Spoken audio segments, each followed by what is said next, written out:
Esiet sveicināti Riteņgala podkāstā. Šodien ir mums arī pirmais viesis, kas nav vīrietis. Jā, šoreiz mums ir dāma, jo arī nesen bija 8. marts. Un tā ir Latvijas riteņbraukšanas, teikšu, dzelzs lēdija, Dana Rožlapa. Sveiki visiem, labdien, vai labrīt, vai labvakar, kurš klausīsies. Un, jā, man laikam jābūt ļoti pagodinātāji, ka es esmu pirmā jūsu podkāstā sieviete.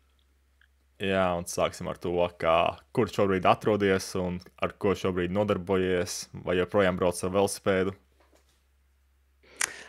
Šobrīd atrodos Spānijā, joprojām braucu ar velosipēdu, un visticamāk, ka šogad vēl jābraukšu un trenēšos tādā nopietnā līmenī. Un kādi var būt mērķi šo sezonu, jo pasaules čempionāts iespējams notiks Ruandā, lai gan tur ir karš teorētiski pie robežas, varētu arī uz Eiropu pārcelt. Arī Eiropas čempionāts būs, man liekas, salīdzinoši smags, lai gan trenēs vienmēr indāliem braucieniem. Jā, kā tev mērķi šo sezonu ir? Principā bija tā, ka pēc pagājušās sezonas un pēc nesezonas man bija diezgan liels motivācijas trūkums, un vispār nezināju, vai es braukšu, nebraukšu, un es vairāk vai mazāk trenējos tādā inerces režīmā. Bet tā kā visticamāk, tomēr man būs Eiropas čempionāts šogad arī, par pasauli es nezinu. Tad šogad es vēl trenēšos, un noteikti lielākais mērķis būs Eiropas čempionāts, visticamāk arī nacionālais čempionāts. Un par pasauli es nezinu, jo, ja tā būs Āfrikā, tad visticamāk noteikti nebraukšu. Pirmkārt, tā ir Āfrika. Tas nāk līdz ar dažādiem papildus tādām pašām grūtībām, piemēram, ir jāvakcinējās. Trasē man ir pilnīgi neatbilstoši, tur ir ļoti, ļoti smagas trase gan individuālajā braucienā, gan grupas braucienā, bet es joprojām ceru, ka tomēr visi nāks pie prāta un pārcels to Āfrika, nebūs Āfrikā, būs Eiropā, jo ir kaut kāds baumas, ka iespējams būs Šveicē. Un tad man ir mazā cerība, ka Šveicē varētu būt, piemēram, Aiglē, kas nenotika vienu gadu, kad pārcels Itāliju. Un tur man būtu ļoti piemērota rastētā, ja tā būtu. Bet tas ir tāds pilnīgs svinējums, jo viņi vienkārši kaut kad izskanēja, ka iespējams uz Šveici viņi varētu celt. Tas ir pat, es domāju, arī tiek apspriest šobrīd, jo pirmkārt lielākā problēma ar to, ka Ruanda ir 13 miljonu valsts, un viņiem pirms 30 gadiem notika milzu genocīds. Viņi tagad iebrūk blakus valstī, Kongo Demokrātiskajā republikā. Viņi neiebruka oficiāli, tas ir līdzīgi kā bija Krievija, kad iebruka Donbasā, Ukrainā pirms 12 gadiem kaut kādiem. Un arī tur nesen bija Eiropas parlamenta balsojums, kur laikam 99% nobalsoja, ka nav jānotiek, bet viņi to nevar izlemt, to var izlemt tikai Starptautiskā savienība. Bet arī problēma tāda, ka, ja komandas redzēs, ka tur būs, tur tieši pie robežas šī karš norisinās, viņi nesūtīs savus braucējus milzīgās zvaigznes. Un, jā, šobrīd, ja man būtu jāmin, es teiktu, ka tur nenotiks. Nenotiks. Es domāju, es arī diezgan lielu procentu dod par to, ka nenotiks tur, jo vienkārši nobojkotēs, jo visi gribēs labākos braucējus tur redzēt pareizi. Un pašreiz tas izskatās tāds nesaprātīgs lēmums. Van der Pūls jau ir pateicis, ka viņš nebrauks, bet iespējams viņš būtu nebraukt arī dēļ trases, bet es domāju, lielā mērā arī dēļ šīs situācijas. Tā kā es domāju, ka viņiem nāksies jau vai iespējams jāmeklē citu vietu, kur notikt tam. Jā, tur vēl daudz problēmas, arī jāvakcinējas vairākas reizes. Jā, tur daži braucēji jau janvārī to visu izdarīja. Tad ir, kas vēl bija, dārgas viesnīcas, vienkārši tur nav daudz viesnīcas, un tur arī liels cenas reiz uzkrūvē. Jā, tur ir visādas problēmas. Jā, tā kā redzēs, vai būs, bet es lieku uz Eiropu beigās. Jā, es arī. Un tad es domāju, ka iespējams tas arī man būs pēdējais pasaules čempionāts. Tad es gribētu. Mans mērķis bija, vai tāds uzstādījums bija pagājušais gads pēdējais, bet tā kā dēļ tā kritiena nedaudz pamainījās tas, ko es gribēju izdarīt, un vēl iespējams, ka šogad es vēl varētu tā kā braukt. Bet tad tas noteikti tāds pirmais publiskais paziņojums, bet tad noteikti tā ir man tā kā oficiāli pēdējā sezona. Un es skatīšos, kā man ies ar treniņiem. cik es labi varēšu šogad būt, jo labi pagājušo gadu es biju ļoti labā formā. Ja es spēšu plus mīnus tur būt, tad ir vērts nobraukt savus pēdējos lielos čempionātus. Jā, tomēr ir 45 gadi, joprojām to dari, lai gan esi oficiāli amatieru līmenī. Jā, nekad nav arī bijis profesionāls līgums, bet tomēr trenējies kā profesionāli. Nu jā, un es arī saprotu, ka šī vecumā esmu tā kā reāli, es noteikti vairs nevaru ļoti progresēt. Es varu dabūt kaut kādu progresu uz kaut kādām citām lietām, nezinu, uz pozīciju, vēl kaut ko, bet visticamāk jau fizioloģiski es noteikti vairs neprogresēšu, un man būs jāpriecājas, es spēšu saglabāt to formu, kāda man bija pagājuši, kad vai būt turpatās, kur es biju. Tā kā, jā. Runāju par pagājušo gadu, piedzīvoju arī ļoti smagu kritienu. Arī var par to izstāstīt netālu no mājām tieši vēl. Jā, tas man joprojām es neesmu atbildējis, kā es varēju tik muļķīgi nokrist, bet tā bija. Un nespēju tev piedot vēl noteikti līdz šodienai. Es ļoti ilgi to pārdzīvoju, nevarēju pārdzīvot, jo viens ir, ka tu krīti sacensībās. Nu, nezinu, vai kaut kādā bīstamā nobraucienā tu kaut ko prātu izdari vai kaut kādu kļūdu, bet es praktiski nokritu uz taisnu ceļu, bremzējot. Pa strauji nobremzēju un pārlidoju pāri stūrei. Un es ilgi esmu domājis, un pirms atpakaļ, kā tas varēja notikt, bet mans skaidrojums, ka visticamāk es biju pārāk atslābus, jo es biju izbraukusi treniņu, intervāli bija izbraukt, un viss brauc mājās. Un es biju tā kā treniņa beigās, un pēc ļoti ātriem ātrumdarbiem, iespējams, tu tā kā adaptējies un pierod pie tā ātruma, kurā tu brauc. Un tu bišķiņ nobremzē, un tev jau liekas, jau es esmu nobremzējusies. Visticamāk, es bišķiņ neparēķināju, kad es joprojām diezgan lielā augstā ātrumā, un es uzskatu, tā bija mana pilnīgi neuzmanības kļūda, un es vienkārši biju pārāk atslāpus un nebiju gaidījusi, ka es tik strauji nobremzēšu, nebiju tam gatava. Arī atradies uz individuālā brauciena riteņa tajā brīdī? Jā, bet es nebiju uz guļstūras, es jau biju tur tas paradoks, ka es zinot, ka tuvojās aplis, es uznācu augšā, es domāju, tā jānāk laicīgi augšā, laicīgi jāsabremzējās. Un, jā, es joprojām nemāku atbildēt šo jautājumu pats sev. Jā, atceros, arī bija diezgan smags kritiens, jo pēc tam nonāca arī slimnīcā, arī kauls bija lausts, atceros, jā. Lielākā problēma pat nebija kauls, bet izrādījās, ko man nekonstatēja slimnīcā, ka man ir pārplēstas saites, kas satur kopā plecu, tur tāds mazs kauliņš akromions kopā ar atslēgas kaulu. Tur ir saites. Un man tās saites plīsa. Un tas akromions bija lauzs, bet principā tur viņu sadziedājām, viss kārtībā. Bet lielākā problēma bija tās saites, kāpēc es nevarēju pakustināt roku. Viņām ir 3 saites specifiskas. Ja viņas visas 3 plīst, tad es pieļauju, ka tas ir īstenībā eventuāli gadījumi, kas viņam tagad ir. Jo ja viņas visas 3 plīst, tur bez variantiem operācija, bet operācija nozīmē 6 mēnešu rehabilitāciju. Varbūt ātrāk, varbūt lēnāk, bet tas ir ilgs process. Ja viņas viss nav plīsušas, tad iespējams var iztikt bez operācijas, ko man arī ieteica.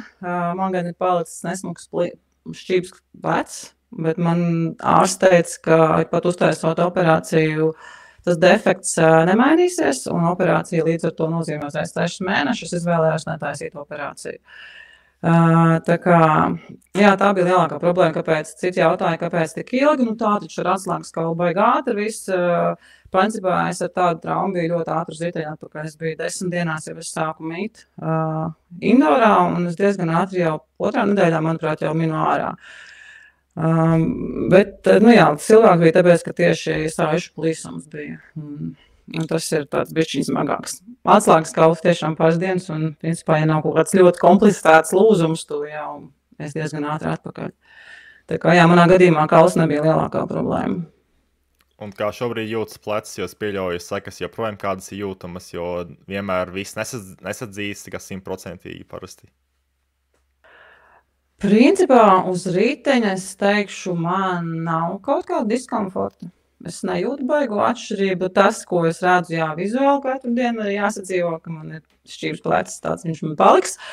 Bet naktīs gan es jūtu, es uz tās puses nevaru gulēt, ir joprojām diskomforts un sāpes, un visticamāk tādas arī paliks. Un lielākā problēma bija ka es saplēšu to plecu, uz kuras puses parasti gulēju. Un cilvēkiem ir kaut kādi ieradumi, mīļākā puses, kuras guļu. Un tā bija mana. Principā es 6 mēnešu laikā, tagad 9 mēneši pagājuši, es esmu pieradusi gulēt uz otru pusi. Pirmie mēneši bija traģiski, jo es nevarēju pagulēt, jo tev smadzenes visu laiku tā kā pagriezies uz otru pusi, un tu pagriezties īsti nevar, jo tev, sāp. Pirmajā mēnesī, protams, vispār tā kā aizmirst nevarēju uz tās puses gulēt. Bet tā, teiksim, tādā tīri sportiskā un fiziskā līmenī es neteikšu, ka man ir kaut kādas diskomforts vai novirzes. Jā, es jūtu zālē, ir kaut kādi brīži, kur tu jūti, kur tu pazaudē kontaktu pēkšņi, tev nav īsti tas spēks, bet principā es teikšu, ka man nav tādas kaut kādas beigās sekas tam. Un kāds izjauca sezonu, jo tomēr beigās startēja gan Eiropas čempionātā, kur arī ļoti labi nostartēja, gan arī pasaules čempionātā izlaidi Latvijas čempionātā, atceros. Sezonu, jā, tas noteikti izjauca tas, ka es nepiedalījos nacionālajā čempionātā, kas man bija tāds liels mērķis, jo man joprojām nav grupas krakla. Iespējams, arī nekad nebūs, bet mēģināšu šogad. Tā kā, jā, Latvijas čempionāts man gāja garām.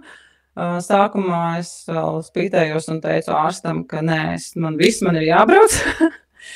Uz ko man pateica kategoriski nē.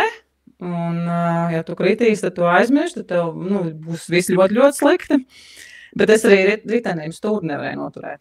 Es nezinu, ko tā motivācija ir, bet realitātē es nebūtu pabraukt pēc spējīgi, jo es nevarēju ritenību vēl stūri turēt tajā brīdī. Bet jā, lielākais bija tas nacionālais čempionāts, ko man izkrita. Un, protams, ka visticamāk jau mēs varam apelēt vai spēlēties ar to, ka iespējams būtu labākā formā vēl bijusi. Tas tomēr diezgan daudz ko pamainīja arī treniņu plānā. Tās ir tomēr 10 dienas pilnīgi bez riteņu, un tas jau nav tā, ka tu 10 dienas guli gultā, neko nedara. Reāli tev ķermenis vienkārši visu enerģiju ieliek tajā, lai viņš sev sadziedētu.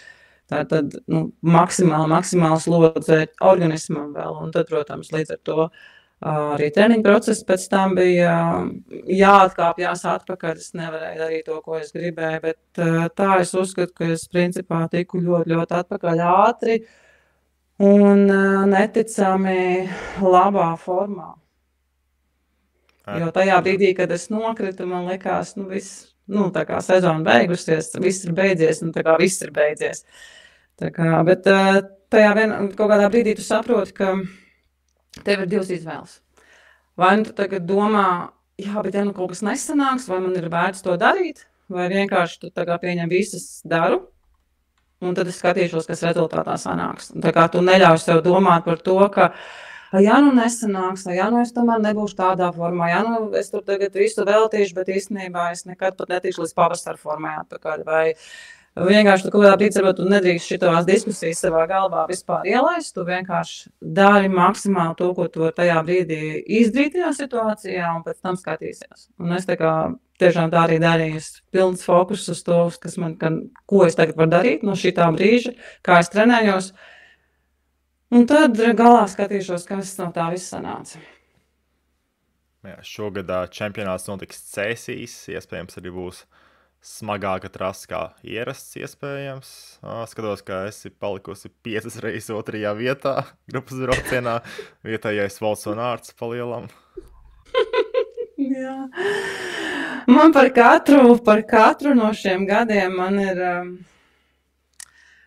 savs stāsts, savs viedoklis, un noteikti 3 reizes es vienkārši uzdāvināju uzvaru kādai no meitenēm. Pēdējie 2 gadi ir noteikti savādāks stāsts, 2 reizes, jo es zinu, ja es atbraucu ar Anastasiju līdz finišam, visticamāk viņi man izsprintos. Tur noteikti viņas stiprā puse ir tā, un man tā ir vājā vieta. Un tā kā, redzēsim. Ja tev ir kāds jautājums, man var prasīt, protams, par gaidāmām sacensībām. Jā, drīzāk par tām dāvanām, kāds izpaužās, piemēram, kāds gadījums konkrēts? Būtu forši, man tās meitenes būtu pretī, jo tad tas būtu divpusējs stāsts, bet tie bija mani nepareizi lēmumi, sacensību. Ne tā pārdrošības vai pārliecības. Viens bija noteikti, kuras izdarīja strateģisku kļūdu, neaizbraucot ar Līgu kopā, kad viņu uzbruka, man likās, visu stiprie džeki šeit, mēs taču viņu savāksim. Un tad mana kļūda vienās no sacensībām, kuras pēdējā pagriezienā nobremzēju, kaut gan es biju ļoti labā formā, ļoti labi jūtos, un pēdējā pagriezienā izdarīju vienkārši strateģisku kļūdu, es nobremzēju, un tur vairs nevarēju neko saķert. Un arī vēl vienā, arī man par sliktu nospēlēja, bet tas laikam bija gads, kurā es pirms tam pat īsti nebija braukus vairs no vienas grupas, kur es zaudēju atkal pēdējos pagriezienos, atdodot pozīciju. Tur vajadzēja iebraukt pirmajām meitenēm iebraukt pagriezienā, un es saprotu, viss pēdējais brīdis man ir jābūt priekšā, es izdarīju visu līdz tam, un tikko sākās pagriezienā, tās bremzes, un meitenes visu man pagāja kaut kāds, cik mēs tur bijām. Un tur nevarēja vairs, ja tu neesi pirmajās 3 pozīcijās, ja tu esi pašā aizmugurē no tā. Mēs pat nebijām daudz tur, tās meitenes 8 vai 10, bet viss tu vairs necīnies par uzvaru. Tā kā meitenes mācieties tehniski braukt, nebaidīties, brauciet grupās, jo tas ir viens no milzīgiem faktoriem. Jā, šobrīd ir godīgi, ir ļoti daudz dāmas, kuras teorētiski varētu būt ļoti augsts līmeņa braucējs pasaules tūras līmenī pat. Varētu top 10 iebraukt Tour de France vai arī citās gonkās, bet viņas vienkārši neprot braukt uz rīteņa. Jā, tā ir liela problēma. Un manuprāt, es nesaukšu vārdus, bet ir pat Voltūram, kur tu redzi, ka meitenē ir, viņa ir superspēcīga meitene, bet baidās braukt pelotonā. Un visos brīžos, kur jau jābūt, ir nopietni jābūt no pašā priekšā, viņa ir aizmugurē, un pēc tam cerot uz to, ka tu kalnā visas apdzīst, tas vairs, mūsdienās tas vairs nav iespējams. Tev ir jābūt tad vai Pogačaram. Tā kā pozīcija ir ļoti, ļoti svarīga, un pie šiem ātrumiem pelotonā, pie šīm prasmēm tev nepiedod vairs tādas kļūdas. Ja tu nespēji braukt kopā pelotonā, tad praktiski tu vari aizmirst par labu rezultātu. Vienalga, cik stipri tu tur esi tajā pelotonā. Jā, iespējams izņēmums ir milzīgi kalna etapa, kā bija Tour de France pagājušajā gadā. Pēdējais posms tur bija 3 braucējs, kurus absolūti nemāk braukt nobraucienā, bet viņas vienkārši uz tīru jaudu tika top 10 un tūl tam. Jā. Tas ir vēl viens nobrauciens, bet tev līdz tam kalnam ir jābūt ar pelotonu. Tev ir jāizbrauc līdz tam kalnam. Ja tu pat jau neesi atbraukusi ar viņām, tad viss, ko tu izdarīsi. Jo tev jau daudz, kas notiek līdz kalnam, un tā lielākā problēma jau tām, kuras baidās pelotonā, ir līdz tam kalnam, jo tad ir milzīgi ātrumi, visi cīnās par pozīcijām, tev neviens neko neatdod, tad tur vēl ir meitenes, kas riskēs tā, ka man ir vienalga, kaut es pēdējo dienu šeit dzīvoju, bet es spraukšos tur iekšā, un man tur vajag būt, un ja tu neesi tā kā pietiekami drosmīgi un baidies, tad tā ir milzīga problēma tagad. Ļoti labi to redzēt nesen Emirātūrē, kur bija Sanveja posms, un tur bija ļoti spēcīgs braucējs, bet viņas nebija pat tūmā pirmiem ešaloniem. Jā, diemžēl tā ir tā realitāte, jā. Un tagad uz to arī paskaties to pašu Zwift Academy. Viens no milzīgiem tādiem noteicošiem faktoriem, vai tev paņems vai nepaņems, tagad jau man pēdējos 2-3 gadus ir tas, cik tu esi spējīgi tehniski, un skaidrs, ka viņi tajā nevar izvērtēt, cik tu labi pelotonā brauks, bet tas, vai tu esi ļoti tehniski, tāpat jau kaut ko jau tev parāda, un tas ir viens no tiem, ko ļoti, ļoti ņem vērā. Jā, jo šogad uzvarēja Austrālieta Emīlija Diksona, kurā arī pat bija ļoti spēcīga junioru braucēja, bet tā kā viņa no Austrālijas, viņai ir krietni mazāk iespējas pierādīt Eiropā, un arī Austrālietis vienkārši izvēlas šo ceļu iet, jo iepriekš bija Nīva Bradbury, jā, kur uzvarēja Covid gadā kopā ar Džeju Vainu, jo visa pasaule bija aizslēgta, un tā bija laba iespēja, tāpēc, jā, teiks tā, uzvarēt tur ļoti grūti, jo pirmkārt arī vecums ir svarīgs, un, jā, un šogad, manuprāt, un es tev pārtraucu, atvainojos, jo, manuprāt, jau pēdējos gadus ļoti, ļoti pierādās, šogad ļoti izteikti pierādījās, ka var redzēt tās tendences, ka ļoti lielu uzsvaru liek uz jaunākiem braucējiem, kuriem vēl ir priekšā rezervu potenciāls augt. Arī šeit džekiem jau arī bija. Praktiski tas viens puisis, manuprāt, pat iespējams bija spēcīgāks, bet paņēma jaunāku puisi to no A. Jā. Jo viņi arī neko neslēpjot teica, ka viņi redz, ka visticamāk viņš vēl ir spējīgs augt. Viņam vēl ir kaut kādas rezerves, un to Emīliju arī izvēlējās visticamāk jau. Viņa ļoti spēcīga rādītāja viņai bija, nu tā kā viennozīmīgi. Bet es domāju, viņai arī ļoti, ļoti, ļoti liels tas priekšrocība bija, ka viņam bija 2 gadus jaunāk par Anabelu. Jā, tieši tā. Viņa vēl ir jauna. Jo viņa bija, sanāk, pagājušajā gadā juniori, plus viņa vēl dzimusi decembrī, tāpēc viņa maksimāli jauns, cik vispār tur var piedalīties, un jā, nebija 2 domu. Bet runājot arī par to, sākumā, man liekas, pēc tiem workoutiem, kas jāveic braucējiem, jāatlasa kāds 20 braucējus, izsūta vēstules, un jā, arī par pat starp tiem braucējiem viņi nepaņem vecākus braucējus, kādus aizdomīgus. Jā, tur arī jau tur noteikti liela atlase, tāpēc daudz centušies, daudz pat netiek līdz nākamajai kārtai. Un jā, tos, kurus redzam, jā, tur beigās tie ir labākie un labākie pēc viņu kritērijiem. Bija arī tā tendence arvien vairāk jau parādījās arī sieviešu pelotonā. Manuprāt, tas bija 3 gadus atpakaļ, kad bija viena meitene, kas bija itāliete, viņa bija stipri vecāka par tām citām. Viņa visur bija stiprāka, labāka un nepaņēma viņu. Bet tas arī bija pareizi, jo viņa pēc tam gonkās viņai badīja pat iespējas, viņa sev nepierādīja tāpatās. Jā, nu tas ir atkal, jo viņa, man liekas, arī tieši tajā dienā, kur viņām bija tehniskās tās spēja pārbauda, manuprāt, viņi arī tur kaut kā tendences mainās un arvien jaunāks braucējs atlasa. Runāt arī par to šobrīd noteikti diezgan liels izmaiņas pelotonā, jo jaunā paudze ir krietni spēcīgāka, jo viņām ir bijusi iespēja jau vairākas gadus redzēt Tour de France. Viņas arī trenējas profesionāli jau no 15 gada vecuma. Lielbritānijā vispār viņas aizveda pat junioru vecumā 800 stundas uz riteņa, tāpēc jaunā paudze izskatās būs krietni spēcīgāka par iepriekšējo. Jā, kā piemēram tāda Cat Ferguson bija abrīnojam. Tā, kad... Jā, viņai ir 18 gadi tikai, un palielām jau pagājušā gadā kā juniori brauc pro pelotonā uzvarēja sacensības mierīgi. Jā, un ar labākajiem vārdiem kopā, ar labākajām, stiprākajām meitenēm, dāmām.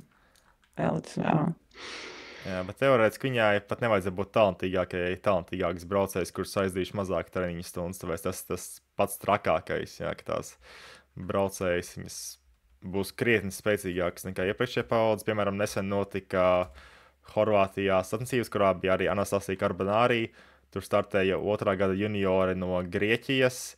Viņa niekļuva atrāvienā, bet viņa bija ātrākā mierīgi no, teiksim, tām braucējiem, kuras nebija atrāvienā. Un arī, no pelotona. Tā kā viņi sadalījās, viņš bija vienas brauciens diezgan smags. Viņa teica, ka viņa pat nevienā brīdī nebija uz limita, ka viņi teorētiski varēja pārcelties uz grupu mierīgi, uz atrāvienu, bet tur bija viņas komandas biedrene, bet tā kā viņai ir nākamnedēļ Trofeo Binda, kas ir junioriem ļoti liels sacensības, viņi gribēja pietaupīties, ka viņi jau ir vienkārši, jo tādā līmenī, ka vienkārši brauc ar reliģijas braucējām un pa lielam vienkārši dara, ko vēlas. Jā. Arī vēl viens piemērs, nesen bija Movistar treniņu nometne, viņi uzaicināja vienu 1. gadā spānieti, un viņa kalnu testos izlika braucēju, kura pelna 250,000 gadā.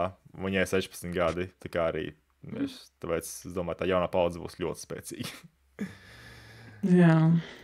Bet runājot par to, atgriezīsimies pie grupas braucieniem. Kā tev veicās sākumā Beļģijā, Kermisēs, pirms 10 gadiem, pirms 5 gadiem? Kā bija ar to pieredzi? Oi, grūti. Grūti, bet es domāju, ka es tur diezgan ātri sev pierādīju. Jānis pat bija līdzi, un es biju tādā stresā pārbijusies, ka man likās, ka vienā brīdī es nesākšu tās sacensības.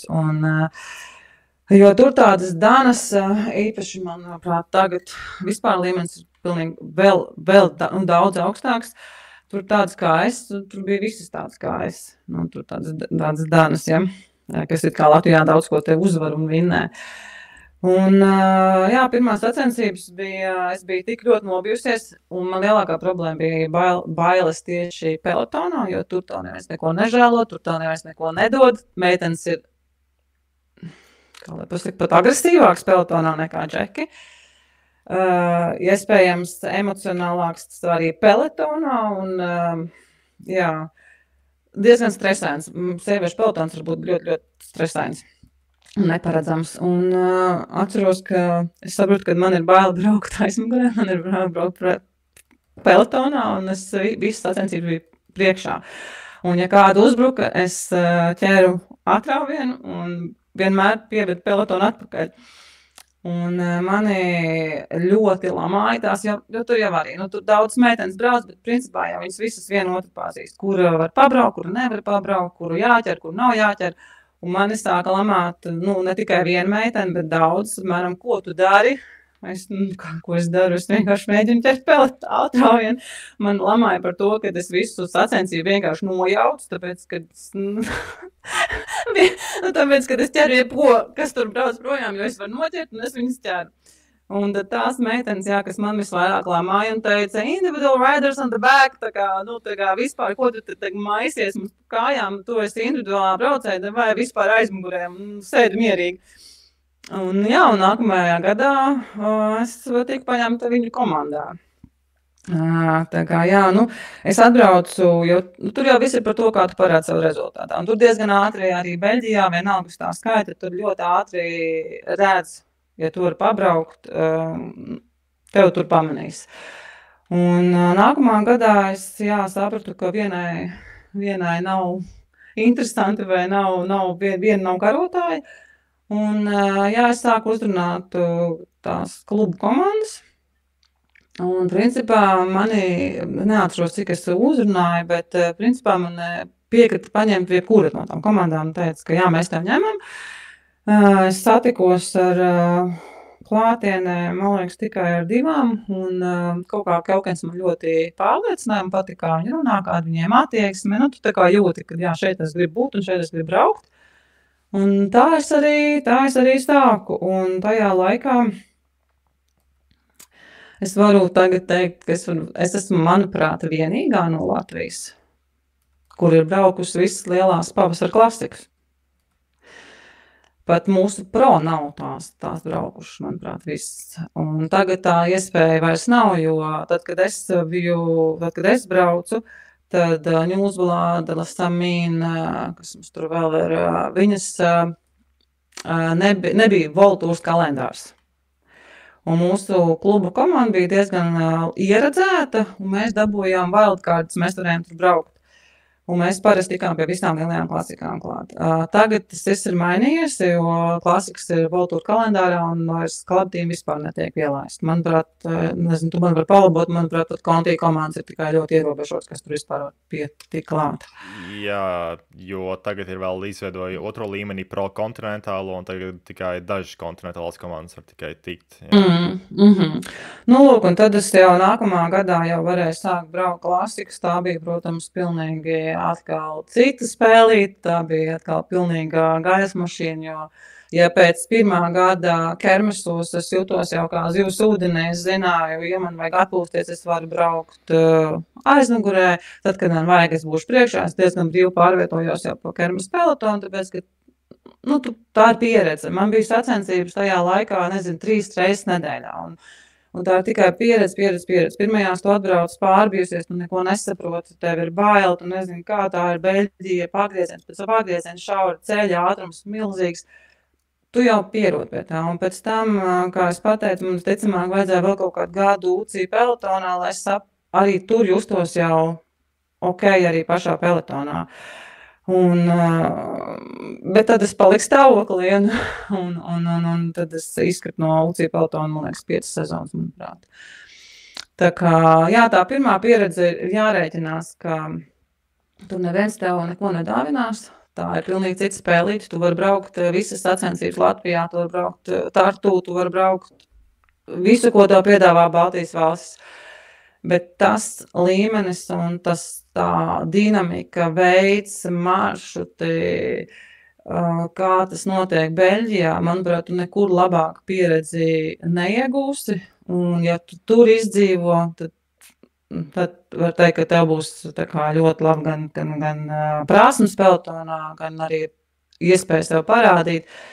Bet jāreikinās, ka tev varētu būt milzīgs šoks pirmo reizi aizbraucot tur. Un patiesībā tev ir jau prieks, ja tu finišē tur.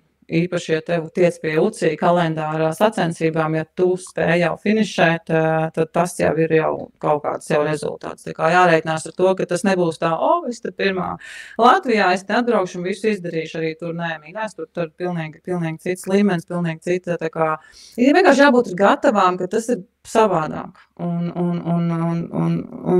visos veidos grūtāk. Bet tas ir tikai pieredzes jautājums. Es saku, es pati pabraucu vienu sezonu, pēc otrā sezonā jau es biju tā kā, ok, fine, šitin es sapratu. Te es māku jau braukt, te es varu jau pabraukt, un tas tāds neatsveram pieredze. Jā, 2015. gadā brauca praktiski visas lielās Beļģijas sacensības, kas tie brīdī eksistēja. Jā, skatos kalendāru tagad tieši. Jā, un tā kā, jā, žēl, ka man tas tik īs brīdis bija, bet tā pieredze palikusi ir ļoti tāda, un tāda, manuprāt, Latvijas braucējai nevienai nav. Kā domā, kā būtu, ja tev būtu, piemēram, pasē 20 gadi mazāk, vai arī 15 gadi mazāk tajā brīdī? Es būtu ļoti gribējis, jā. Es pat tagad... Manuprāt, ka es pat šobrīd varbūt gribētu vairāk tos 20 gadus mazāk nekā to brīdi. Jo, manuprāt, attīstība tagad un iespējas, ko piedāvā tagad profesionālā riteņbraukšana, ir lielākas, daudz profesionālākas. Šitas laiks ir, man liekas, tāds... Ja tu vari būt šobrīd tajā iekšā, manuprāt, tas ir jānovērtē un jāizmanto. Jo, jā, protams, ka noteikti būtu bijis savādāk, bet bija kā bija. Un, jā, man ir, protams, žēl, kad es tagad neesmu jaunāk, un ka arī to brīdi, iespējams, es būtu jaunāk, es noteikti būtu izvēlējusies citu ceļu, bet tajā brīdī es apzinājos jau, ka tad es neesmu jauna, un es, lai pateiktu tā pilnīgi noliktu karjeru malā, un es pateiktu, ka es tagad eju all in tikai uz profesionālo sportu, jau to brīdi sapratu, ka ļoti liels risks. Varbūt vajadzēja arī jau tajā brīdī, bet es izvēlējos tā kā apvienot darbu un riteņbraukšanu. Jā, noteikti, iespējams, ka būtu pat citas iespējas, un iespējams, es arī būtu tikus tālāk. Visticamāk, es būtu tikus tālāk, jā. Jā, tomēr šobrīd riteņbraukšana ir dāmu, ir strauji progresē katru gadu kopš ievies Tour de France. Jā, tā uzmanība ir lielāka, un ir pat sponsoru līgumi, arī Demi Volleringai, pat Nike personīgais sponsors, un tā tālāk. Teiksim tā, tagad tās iespējas ir pavisam citas. Arī mēs rēķinājam, ka dāmu riteņbraukšana varētu būt viens no labākajiem sporta veidiem dāmām, jo, piemēram, tenisā tev par visu pašam jāmaksā, par treneriem, par viesnīcām, par vispārējo. Un riteņbraukšana no tādas skatu punkta ir diezgan parocīga, ka tu vari būt 300. labākā pasaulē, bet teorētiski ar to tagad pat normāli var izdzīvot, jā, pat dzīvot. Jā, pat izdzīvot var. Jā, pat izdzīvot var. Tāpēc es saku, ja kāda to apsver, manuprāt, un jāreikinās ar to, ka visticamāk ar katru gadu prasības būs arvien bargākas, skarbākas un grūtāk būs tikt tajā elitārajā pulciņā. Tā kā puišiem tagad ir. Bet, ja to skatās kā uz karjeru, tad es domāju, ka tagad to tā var arī uztvert kā uz karjeru, jo iespējams, ka kādreiz tieši tāpēc, ka tu neredzēji to nākotnes perspektīvu vai kā karjeras izaugsmu, kā tu sev nodrošinās, ko tu darīsi. Iespējams, ka tas bija tāds milzīgs faktors, kāpēc arī meitenes izvēlējās citu ceļu. Kaut kādā brīdī pateikt, lai man cik patīk, lai es cik mīlu šo te sportu, bet es saprotu, ka es savu nenodrošināšu, un to man ir jādomā par nākotni un izvēlējās, karjeru citu ceļu. Šobrīd tu vari jau uz to skatīties, jā, kā uz savu karjeru, ar ko tu vari sev nodrošināt, pelnīt, jā. Jo šobrīd var redzēt, ka visi juniori labākās arī paliek sportā un turpina arī U23 un tālāk, tāpēc jā, visi iet tā kā all in, jo saprot, ka tā riteņbraukšana attīstās dāmu un sazin, kā būs pēc 10 gadiem, iespējams būs vēl krietni populārāk, tāpēc jā, tagad tāds teiktu, uzplaukuma laiks, tāpēc visām jaunajām ir diezgan labas iespējas, jo agrāk arī, piemēram, no modernajām braucējām Demi Volleringa pat salīdzinoši nesen sāka braukt ar velo, vai arī atsāka, viņi arī neredzēja un vienkārši paralēli strādāja. Tāpēc šobrīd ir labas iespējas un redzēs, vai kāda no Latvijas arī būs, jo neatkarības laikā vēl nav bijusi, teikt, spēcīga braucēja Latvijā izaugusi. Tu laikam arī esi spēcīgākā, bet tā arī nenokļuva līdz augstākiem līmenim, jā. Un man arī, kā es teicu, es tobrīd jau izvēlējos tā kā karjeru, darbu un nodrošinātāku nākotni, it kā arī tas daudz, kas mainījās tajā sfērā, bet jo es jau toreiz liku uz svarkausiem, ka man vairs nav 20 un tā kā baidījos riskēt un varbūt, ka vajadzēja jau tajā brīdī, bet jā.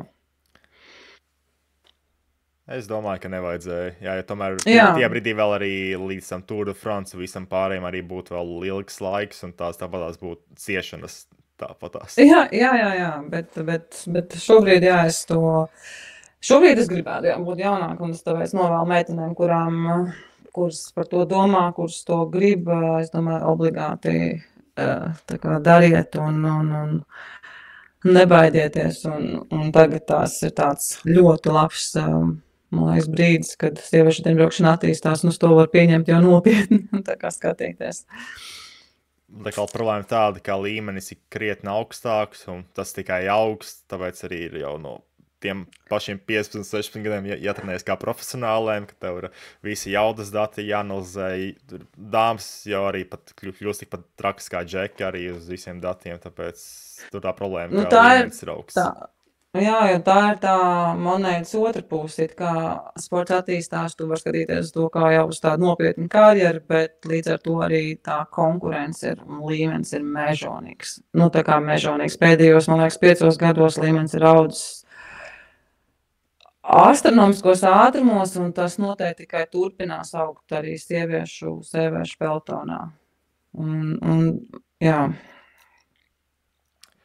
Runājot arī par taviem pirmsākumiem, kā tu vispār nonāci riteņbraukšanā, un vai pirms tam arī bija kādās citās sporta veidā?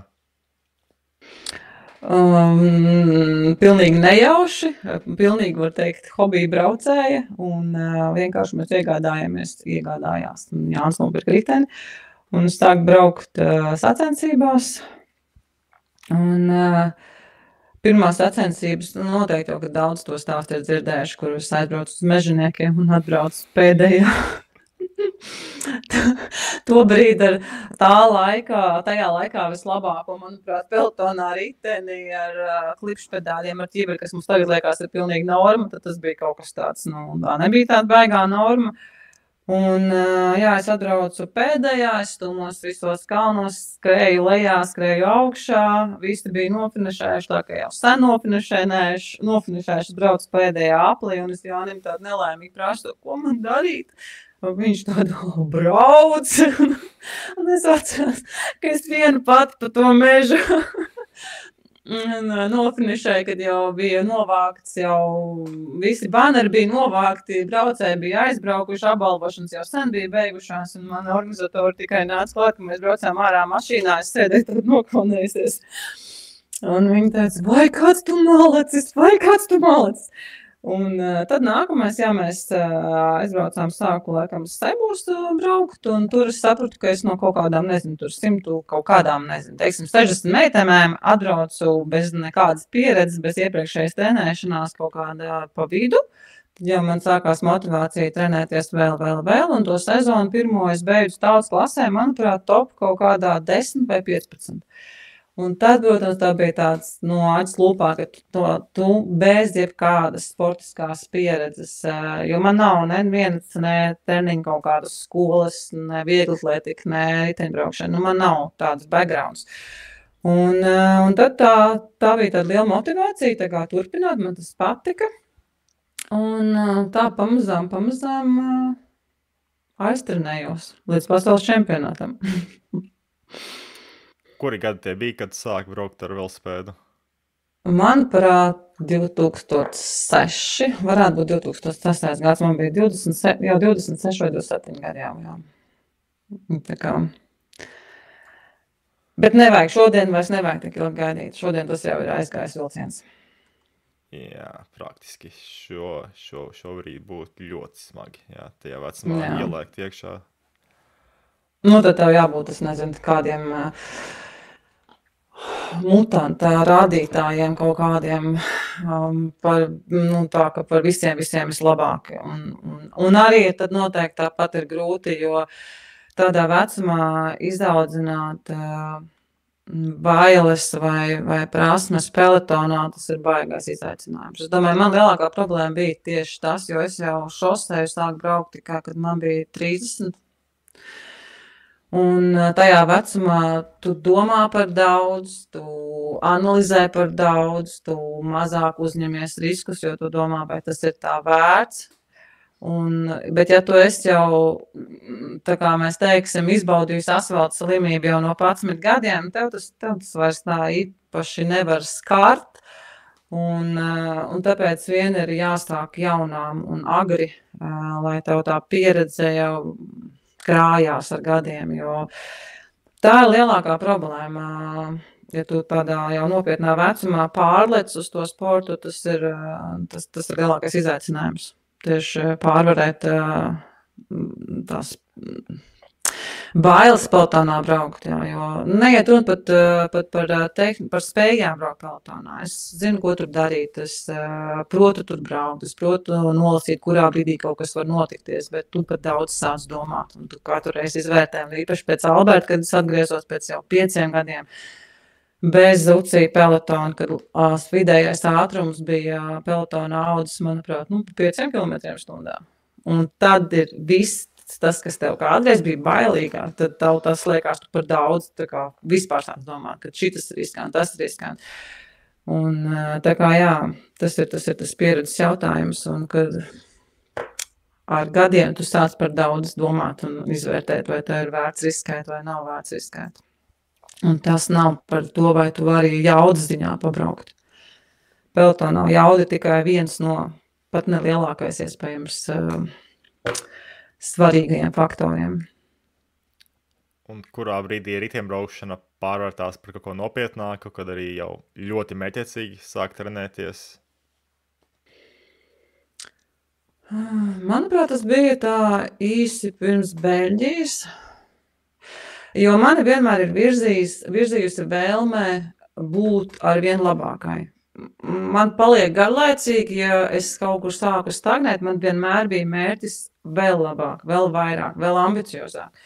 Jo tad, kad es sāku jau Latvijā tautas klasē braukt visiem pa priekšu ar lielu atstarpu, man likās, tā kā, kas ir nākamais?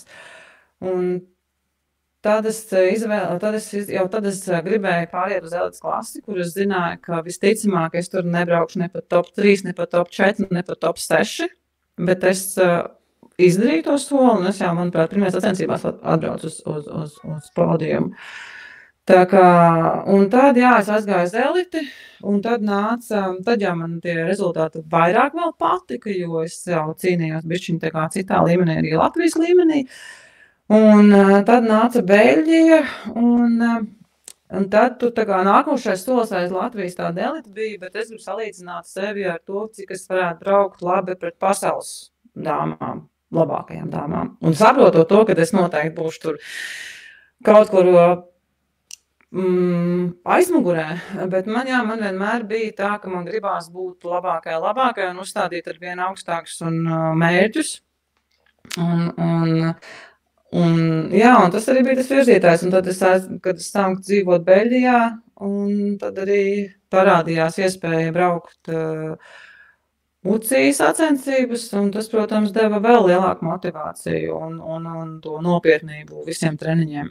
Tā kā, tas tāds pakāpenis ceļš, kas vienkārši, man liekas, organiski es nonācu līdz tam, kad es nopietni trenējos, jo tad, kad tu redz arī tos panākumus, un tu redzi savu līmeni un rezultātus pret citiem, tad arī ir tāda vēl lielāka motivācija, ka tu saproti, ok, es vairs necīnos tikai, kaut kādā tur ne tik lielā peletonā, bet lielākā, un ka tu spēj arī tur tā kā braukt, tev tas dod lielāku motivāciju. Un ko par to teica apkārtējie ģimene, radinieki, draudzenes, ka tu pēkšņi pievērsies tik nopietni riteņbraukšanai, kas iespējams tie brīdī bija dīvains sporta veids? Vispār jau daudzi uzzināja un saprata to, ka es braucu ar tādu lielu nokavēšanos. Es atceros, man bija jau pagājuši gadi jau, ka es Latvijā diezgan regulāri uzvarēju un tā kā jau bija riteņbraukšanas aprindās bija tiešām zinām, un tikai pēc kaut kādiem gadiem man kolēģis tā vienā dienā mēs dzērām kafiju, vai viņš saka, klausies, tā Dana Rožlapa, kas par ko tikko panorāmā teica, tā esi tu? Tā kā, un par ģimeni noteikti jau, ka viņi mani atbalsta, bet arī noteikti ir bijuši periodi, ka viņi nesaprot, kāpēc kaut ko tādu jādara, kāpēc tā jāmocās ir. Un lielākais atbalsts noteikti ir bijis Jānis visus šos gadus. Tā kā bez viņa es visticamāk nebūtu aizbraukusi tur, kur es aizbraucu, jo tādā ģimenē viņš man ir vislielākais tāds virzītājs, atbalstītājs. Arī tajos brīžos, kad tev liekas, ka nekas nesanāk un viss ir slikti. Tā kā, es nezinu, es atbildēju. Atbildēju. Un cik grūti bija apvienot to ar darbu, jo visu trenēšanos, jo tomēr daudz treniņu stundas jāaizdod un vispārējais? Viegli tas nav, bet zini, tad, kad tu to dari, un tad, kad tev tas ļoti, ļoti patīk, un kad tu ļoti, ļoti gribi, tu tā kā nedomā tādās kategorijās, vai tas ir grūti vai ne, tu vienkārši dari, bet tas prasa milzīgu enerģiju, milzīgu gribas spēku, milzīgu mērķtiecību. Bet es domāju, ka es nebiju vienīgā tāda. Tajā laikā bija daudzas meitenes noteikti. Varbūt nestrādāja tur ofisā 8-9 stundas un apvienoja to, bet noteikti daudz strādāja tāpat. Tas nav viegli, jo milzīgu resursu tas, protams, prasa. Iespējams, ja tu esi jaunāk, tev varbūt ir vieglāk. Tagad es nezinu, kā es to apvienot, bet, ziniet, ar bērnu iespējams es esmu citreiz domājis, ka ir grūtāk nekā ar 8 stundu, 9 stundu darbu un apvienot to visu. Tāpēc tām sievietēm, meitenēm, kuras vēl pie tam dara to profesionāli un kurām ir vēl ģimenes, tā kā es domāju arī bērni, es tikai varu noņemt cepuri viņa priekšā, un tās, kuras vēl spēja braukt tur top 10, top 3, pat uzvarēt kaut kādas lielās sacensības. Bet tas ir viss par to, cik ļoti tu to gribi. Un es to ļoti gribēju, man tas ļoti patika. Un tā kā man nebija jautājumu, vai es piecelšos 5 no rīta un iziešu treniņā vai nē, vai es pēc darba trenēšos, vai tu vienkārši nāc mājās un tu zini, ka tu trenēsies. Un tev nav vispār jautājumu, vai es esmu nogurusi. Nē, tu vienkārši pārģērbies, uzkāp uz riteņu un vien savu treniņu. Un kādi bijuši varbūt trakākie stāsti, varbūt arī sanāca agri no rīta trenēties, vai arī vēlu tumsā trenēties? Tumsā ārā es neesmu trenējusies, ja vienkārši nejauši neparēķināju, ka es atgriezīšos tik vēl mājās, tā gan ir bijis. Bet no rītiem vienu sezonu Briselē es trenējos, jā, tā, ka es cēlos 5:45, pirms 6 uz riteņa un 8 ārā jau pēc 8 uz darbu, atnāku mājās un otrs treniņš. Pēc, atnācu mājās 6-7 no darba un otrs treniņš. Tas bija tāds dulākā laikam sezonā, bet es darīju tā vienu sezonu, sapratu, ka tas prasa pārāk daudz. Tad es pārslēdzos vai tikai no rīta trenējos, vai pēc darba trenējos, bet tas jau ir tāds jau ļoti enerģijas prasošs, un cik tas ir kvalitatīvi pēc tam treniņos, tas ir pavisam cits jautājums, ka visticamāk tas tev atspēlējās treniņu kvalitātē pēc tam. Vai kaut kādā brīdī, tu kaut kādu brīdi to var darīt, bet ilgtermiņā tas noteikti nestrādās. Un kā ar šobrīd, kad ir iespēja dzīvot Spānijā, kur visi komandas aizdod treniņu nometnes, ir pieejami kalni, kas nav pārāk stāvi, lai gan arī atrast ļoti stāvus kalnus, kur visi arī laikapstākļi maksimāli ideāli. Priekš treniņiem, priekš riteņbraukšanas, es domāju, ka es dzīvoju tādā pateicīgākajā reģionā. Tā kā nevar iedomāties, kuru vēl būtu labāk. Protams, priekš treniņiem šis reģions ir izcils. Tāpat, protams, šī ziema bija vēsāka nekā iepriekšējās. Ir jāģērbjās, ir jāliek rociņas, kājiņas un vestīt, bet laikam es nevaru sūdzēties priekš Latvijas par kaut ko tādu. Un gribētu uz siltāku laiku, tāds kā bija iepriekšējās 2-3 ziemas, bet ļoti pateicīgs reģions. Es domāju, nevēlt arī profesionālās komandas brauc uz šejieni, jo šeit ir atbilstoša infrastruktūra, laikapstākļi. Manuprāt, izcils reģions, lai trenētos. Tā kā man nevar sūdzēties. Arī asfalts ir ideāls, arī daudzās vietās ir pat jauns uzlietas pilnīgi. Asfalts, arī autovadītāju attieksme par tevi. Manuprāt, visi pilnīgi vajadzīgie faktori tev šeit ir. Lai tu pilnvērtīgi labi trenētos, jā. Un kāda pieredze ir vietējās sacensībās, kur arī esi startējusi gan fondo, gan arī grupas braucienos? Jā, tikko man bija jāstartē svētdien. Es biju tā kā elites sacensībās, kur tas nav gan fondo, bet tā kā normālās sacensības, bet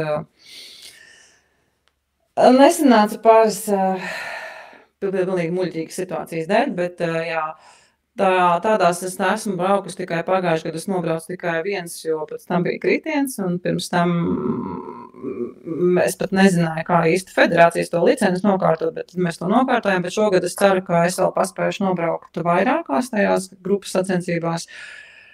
Un es teikšu tā, ka es biju pagājuši, kad es biju diezgan pārsteigta par līmeni šeit. Man likās, ka kas te var būt, jā. Bet, principā, tas līmenis arī šeit ir ļoti augsts tādās vietējās sacensībās, un uz starta meitenes ir ap 100. Apstarp, jā, tur 90, 80, kā kurās sacensībās, bet braucējs ir ļoti daudz un diezgan augsts līmenis, tā kā arī te var ļoti labi patrenēties grupas braucieniem. Gran Fondo ir nedaudz cits stāsts, tur es parasti braucu vairākus treniņu nolūkos, lai patestētu, cik es varu uz tām stundām, cik es varēšu ātri kalnā, cik es ilgi izturēšu uzbraukt. Un ļoti laba pieredze vai tāds labs veids, kā arī uzlabot savas nobraucienu prasmes. Tas ir vairāk tāds labs treniņš priekš manis gan fondo. Plus ir veids, kā viņa rezultāts te reiķina arī ir tāds dīvains citreiz, tā kā tā baigi nevar skatīties to uz tādu, tā kā, nezinu, īstām rezultātu orientētām sacensībām, vairāk tas ir kā tu priekš sevis tās brauc, jo tas tev, kā jau sacensības, tu esi spiesta un daudz vairāk vari izdarīt, un plus tev ir tās prasme tāds, tā kā ļoti labas tādas iespējas uzlabot. Bet es ceru, ka es arī šogad paspēšu vēl kādas nobraukt tās elites meiteņu sacensības sieviešu. Viņas nav daudz, šeit arī nav daudz, bet es saprotu arī runājot ar vietējiem, arī šeit laiks iet līdzi, un arī šeit tās sacensības paliek populārākas, vairāk apmeklētākas, un arī pēdējos gadus ir piedzīvojuši lielākā attīstība tieši sieviešu riteņbraukšana šeit. Skatos, ka pagājušajā gadā finišēja 5. vietā, tajās vienīgajās pirms kritiena, un līderu grupā bija 8 braucējs, un bija no veselām 6 dažādām valstīm. Tā kā diezgan internacionāls sastāvs. Jā, un tā, kas uztaisīja atrāvienu, biju es, tā, kas strādāja atrāvienā, biju es. Un sprintā es, man vajadzēja aizbraukt, tur bija skaidrs, ka tu saprati, ka 1 vai 2 ir tiešām sprinters, jo viņas vispār neko nedarīja, tikai tā Austrālija, kas tur ir, kas, man liekas, arī uzvarēja. Viņa nevienu neko priekšā nedarīja klusu sēdē, no te cerēja, ka es aizvadīšu līdz finišam. Tā kā, tur atkal bija sprint finiš, man vajadzēja, mēģināt aizbraukt projām, bet tas bija vispār ļoti, tāpēc bija pirmā sacensības, tas bija vispār ļoti priecīgi, ka man tāda iespēja ir pārbaudīt, kāda es esmu tajā brīdī. Un, bet sprints tā nav mana lieta.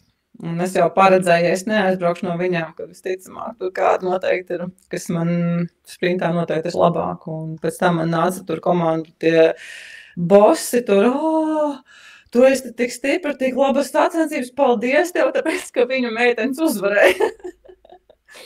Un tā kā... Jā, bet līmenis patiesībā šeit bija tāds, es biju pārsteigta, es nebiju gaidījusi, tā kā mans, varbūt manam kaut kādam ego, es nesaku, ka es tur atbraucu, kad es līdās te uzvarēšu, es nekad tā neskatos sacensībām, bet es biju pārsteigta, cik ļoti īstenībā grūts tās sacensības bija. Tiešām ļoti grūti. Sākumā es vispār nesaprotu, kas notiek. Es skatos 65 km/h, un es aizmuku, un es nesaprotu, kas vispār notiek. Bet tā kā tas man tāda laba pieredze, un es ļoti ceru, ka man būs vēl iespēja šogad pabraukt šitās sacensības šeit. Jo tas ir tāds līdzīgs kaut kas ir Beļģijas, patiesībā līdzīgs Beļģijas kermisiem, un tas līmenis nebija baigi zemāks. Un šīs bija tādas īstā aplī, pagrieziens pēc pagrieziena, nezinu, cik mums tur bija garākais, tas taisni kilometrs varbūt, un tāds tā kā īsais kermis visu laiku. Pilnā gāzītē, un tur. Protams, ka arī daudz meitenes tur ir tie līmeņi ir atšķirīgi, bet ir pietiekami daudz labs braucējs un pietiekami labs līmenis šeit arī. Jā, arī ļoti nopietni trenējies un var pastāstīt par savu treniņu metodiku. Tomēr kā 45 gados pēc kritiena ir iespējams nosartēt ļoti labi Eiropas čempionātā un pasaules čempionātā? Es domāju, mums jāskatās uz to tādā ļoti garā periodā. Tas, kas man nāk līdz jau gadiem sakrāt, mana trenētība, tas jau nav tā, kad es nokritu, visu pazaudēju un atnācu atpakaļ. Tas ir tas nodēt visi tie gadi ieguldītais laiks, trenētība, uz kā bāzes tas arī varēja tik ātri atgūties. Un vēlreiz ļoti stipra vēlēšanās, vēlme, spējas trenēties. Jo, manuprāt, ne visi ir gatavi un var tik daudz izdarīt un grib izdarīt un trenēties. Jo es domāju, ka es nekad uz sevi neesmu skatījusies kā uz baigo talantu. Drīzāk galīgi, ka nē. Drīzāk uz sevi skatos kā uz tādām milzīgām darba spējām, milzīgu motivāciju. Ļoti daudz gribu izdarīt un es ļoti daudz daru un izdaru. Tā kā es domāju, ka tas tā manu iepriekšējo gadu trenētība, sagatavotība man palīdz vēl šī vecumā būt samērā labā formā. Samērā labā formā 12. vietā Eiropas čempionātā. Jā, bet es ļoti labi apzinos, ka tagad visticamāk ir tāds pēdējais brīdis, ka es vēl varu kaut kā daudz maz tā kā braukt uz tiem iepriekšējiem sastrādāto darbu, jo progresēt es vairs neloloju ilūzijas, ka es varētu savā vecumā vēl progresēt. Es nevaru runāt pretī dabai, un tāpēc tāds vēl kaut kādu progresu sasniegt, visticamāk neiespējami. Jautājums, cik ilgi es varētu plus mīnus noturēt savu tādā formā. Bet jāatceras, vai es to vēl gribēšu ļoti darīt. Skaidrs, ka es braukšu ar riteni, bet es jūtu, ka tagad ir tāds brīdis, ka es tiešām esmu mentāli, psiholoģiski, gatava pateikt, tā kā viss pietiek, jo man vienmēr ir bijis izaicinājums, kā es jau teicu, man gribās kļūt labākai. Bet es šobrīd saprotu, ka daba ir daba, mani gadi ir mani gadi, un es vairs nevaru progresēt. Un līdz ar to man noteikti arī zūd kaut kādā mērā tas izaicinājums, motivācija to turpināt. Un tā kā, jā, es noteikti braukšu ar riteni, bet es bišķiņ gribu varbūt pabaudīt tagad to riteņu braukšanu. Un darīt to, kad es gribu, cik es gribu, nevis tiešām ļoti daudz laika, enerģijas, ģimenes laiku, savu laiku veltītu tikai riteņbraukšanai. Patiesībā visu mūsu dzīve notiek ap manu riteņbraukšanu. Un tam tiek veltīts ļoti daudz laikas, gan mans, gan ģimenes, gan līdzekļu. Un tā kā es domāju, jā, ka jau es tā kā gatava arī. Ja es būtu bišķiņ vēl jaunāk, es noteikti gribētu vēl turpināt. Bet jā, tas noteikti ir trenētība, atbildot uz to, kā tu vēl tādā vecumā būt tādā līmenī. Tas ir tikai viens treniņi, un tā bagāža, ko tu esi atvedusi sev līdz pa visiem šiem te gadiem. Un, jā. Arī tomēr vēl pareizi treniņi, visas metodika, augstkalnes nometnes pirms lielajiem mačiem. Tā kā tev ir viss maksimāli labākajā līmenī pa lielam. Jā, un es noteikti tāpēc vēlreiz varu pateikt tikai Jānim paldies par to, ka viņš ir man blakus, un ka bez viņa palīdzības un bez viņa zināšanām, bez viņa pieredzes, visticamāk, tas nebūtu iespējams. Un tā kā, jā, protams, ka mēs mēģinām maksimumu izspiest no tā, ko mēs varam ar mūsu doto laiku, ar iespējām, ar finansēm, un tā kā, jā, jo Augstkalni, manuprāt, cik es 2 vai 3 gadus esmu bijusi Augstkalnē. Bet, jā, tu man vari vēl kaut ko konkrētāk prasīt, jo es savādāk tā baigi aizplūstu. Jā, piemēram, par Augstkalni. Kāda ir sajūta Augstkalnē, vēl aizdot treniņus, kā trenējies, vai tu brauc lejā no kalna sākumā, vai arī tev ar mašīnu aizved lejā uz kalnu? Ļoti atkarīgs, jā. Jautājums ir, kas tā ir par dienu? Ko es tajā dienā, kāds man mērķis būs tajā dienā?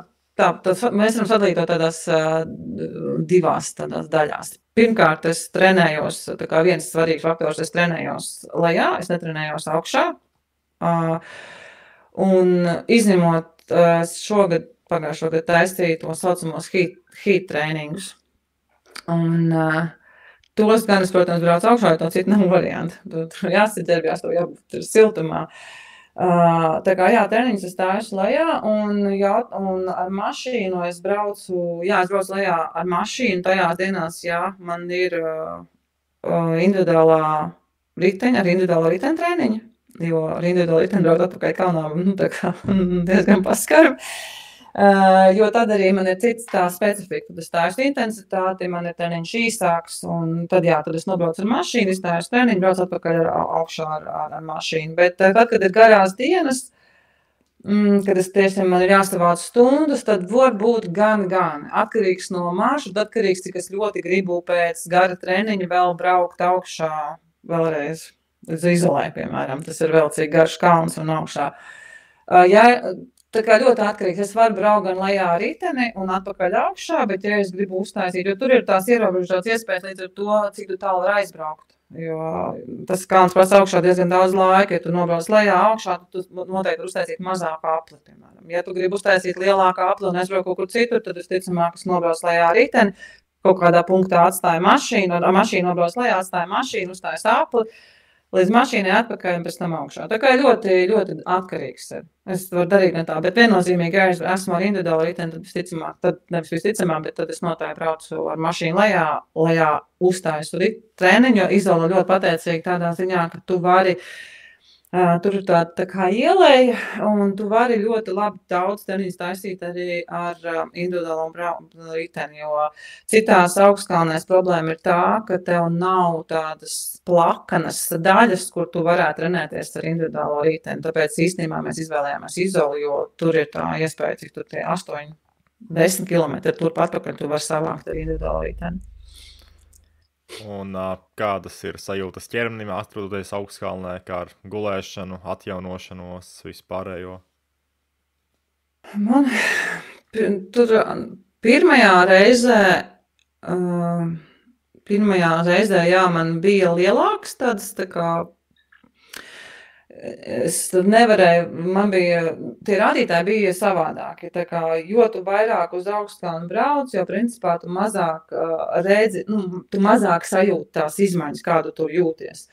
Jo pirmajās reizēs man noteikti bija redzēja, ka man atjaunošanās ir daudz sliktāka, elpošana ir daudz augstāka, kamēr to normalizējās, tur paiet, nezinu, nedēļu vairāk, un tu tāds tā adaptēties, bet pēdējās reizes praktiski man nav tādu vaigu fizioloģisku izmaiņu sajūtās. Jā, mēs tāpat ejam pēc tā paša principa, ka tu atbrauc, pirmās dienas pāris ir ļoti vieglas, bez baigās intensitātes, tu tā kā pišķiņ adaptējies, un tad jau tu sāc trenēties, bet pēdējās reizes ir bijis tā, ka praktiski man tā treniņu kvalitāte necieš, un manas pašsajūta necieš no tā, ka es esmu augstkalnē. Ok, izklausās, tavs ķermenis diezgan labi pielāgojas augstkalnē. Un kā ir sajūtas pēc tam, kad atbrauc uz jūras līmeni? Tas ir vēl viens tāds, ko cilvēki liekas, kā tev ir? Tu jūti izmaiņas? Būsim godīgi, tu nejūti tās baigās izmaiņas. Tev neviens, tas nav tā kā, nezinu, iedzert nenormāli stipru kafiju, un es tas jūtu, man ir tagad baigais tāds kaut kāds uzlādē. Tu jau tikai vari par to spriest pēc kaut kā tu nobrauc, kā ir tev rezultāti, kāda tev ir jauda, un kā tu vispār performē treniņos pēc tām sacensībās, bet tev nav tādas baigās izteiktās atšķirības, es tagad varu novērtēt, jā, redz, kur tāpēc, ka es biju augstkalnē, es jūtos šitā. Nē, tas tā nav. Un joprojām ir diskusijas vai vispār, un cik tev, jo tā augstkalnē jau cik dod procentīgas, mazas procentīgas pie tās performances, vai tu vari novērtēt, Kārli, vai tev tas 1-5% ir dot tādu maksimālu kaut kādus izmaiņas tavās sajūtās. Tikai pēc jaudas mērītājas pieļaut varētu redzēt, un pēc un sacensībām. Jā, un man šogad bija ļoti izteikti labāka jauda, bet redz, man viņa jau bija labāka jau pirms tam, jau treniņos, jau augstkalnē. Es redzēju, ka es esmu labāka nekā, piemēram, iepriekšējā gadā augstkalnē. Un līdz ar to tev ir jautājums, vai tā bija augstkalne, vai es, piemēram, šogad taisīju ļoti daudz heat trēningus. Vai tas bija heat trēnīgi, vai tu vienkārši trāpīji pareizi ar ēšanu un pareizi ar gulēšanu. Un tev nav tādas konkrētas atbildes, jā, bet šitas iedeva man tik, un šitas bija tas, kas man deva rezultātu. Visticamāk, tie bija visi faktori kopā, kas tev to rezultātu atnes un dod. Es gribu ticēt, ka jā, ka tā bija augstkalna. bet tā baigi konkrēti pateikt, noteikti nevar, tu nevar tā ļoti viennozīmīgi pateikt, jā, tas bija tas. Jo es tik daudz lietas darīju, un kopā treniņu procesa, ēšana, heat training, augstkalna, ka visticamāk visas šīs lietas bija tās, kas tev atnes rezultātu kopā. Un arī Eiropas čempionātā, piemēram, mēs gājām uz tādu risku, kaut gan arī pēc visas literatūras tā arī varētu būt, jo tev tā kā labākais rezultāts pēc augstkalnas ir pēc 2 nedēļām, ka tu tā kā es tādā, visticamāk, teorētiski vislabākajā tajā savā pīķī. Un iespējams pirmās dienas pēc uzreiz. Un Eiropas čempionāts man iekrita 3 dienas pēc Augstkalnes. Mēs tā arī reiķinājām, lai pasaules čempionāts būtu tā kā 2 nedēļas, bet tad Eiropas čempionāts likās it kā sagatavošanās sacensības, kuras noperformēja labi, ļoti labi. Un tas bija uzreiz pēc Augstkalnes. Un es nezinu, vai es varu pateikt, jā, man ir tāds patents, ka es tajās pirmās 3-4 dienās super labs rezultāts. Iespējams, es nākošu gadu mēģināšu replicēt to, un nevēlna man nesanāks. Varbūt tajā 4. dienā es jutīšos vissliktāk no visām dienām. Skaidrs ir, jā, daudz ir tas pierādīts, ka tās 2 nedēļas, bet tas, kas notiek sākumā vai pēc 3-4 dienām, parasti saka, neiesaka sacensību. Līdz 3 dienām varbūt jā, un pēc tam nē. Man nostrādāja perfekti, bet es zinu cilvēkus, kas ir arī 4. vai 3. dienā braukuši un saka, viss ir slikti. Nu, tā kā... Jā, paņemsim laika mašīnu, pieņemsim, tev ir šobrīd 15 gadi, un tu vēlēs kļūt par profesionāli.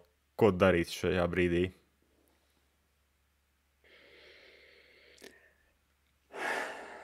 Tikai cik daudz trenētos, un jā, tikai cik nopietni tam pieietu? Ja mēs runājam par Latvijas meitenēm, Jā. Es domāju, ka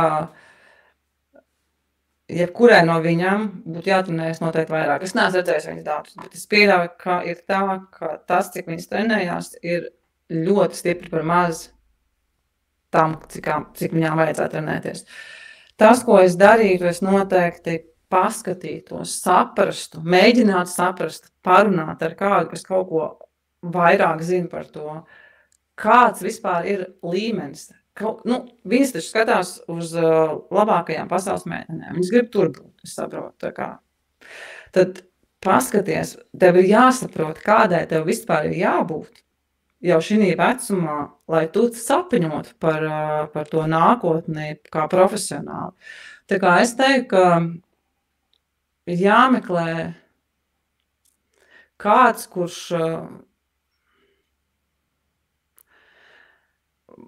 var tev, ja tu pati nezini, ko darīt, pateikt, pastāstīt, kā tas notiek, kur tev jābūt, cik tev daudz jātrenējās.